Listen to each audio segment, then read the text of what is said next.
ko si Johanna Shane Adriano. Sa Kasulads missionary teacher na na-assign diri sa Sitio Malinaw. Mga 10 months na po ako nag-serve bilang Sulads missionary.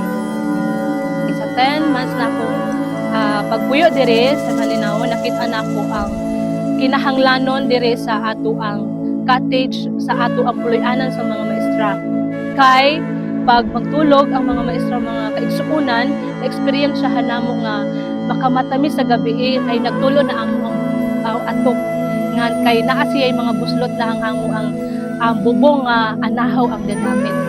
Sa 10 months nga ko nga pag-serve diri sa ilahang lugar, nakita nako ang need nila sa mga tambal. Kay layo sila sa syudad, layo sila sa hospital and clinic nga makapag-provide sa ilahang mga kinahanglan.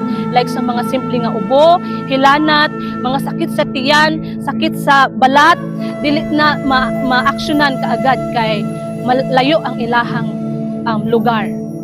Sa pag-apil kanunay og worship, ani katulong, ibansay ko sa akong ginikanan sa kahiling og basa kanunay sa Biblia.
Daghang salamat po sa Team Avat at sa mga sponsors nga sila nagigamit sa Ginoo nga makatabang nga mag-provide sa mga katawhan sa mga pagkaon, makapag-provide sa mga sanina, makapag-provide sa mga sin, sa mga pangbubong o makapag-provide sila sa host nga gamiton sa supply sa tubig dili sa Sitio Malinawon Sulads Mission School.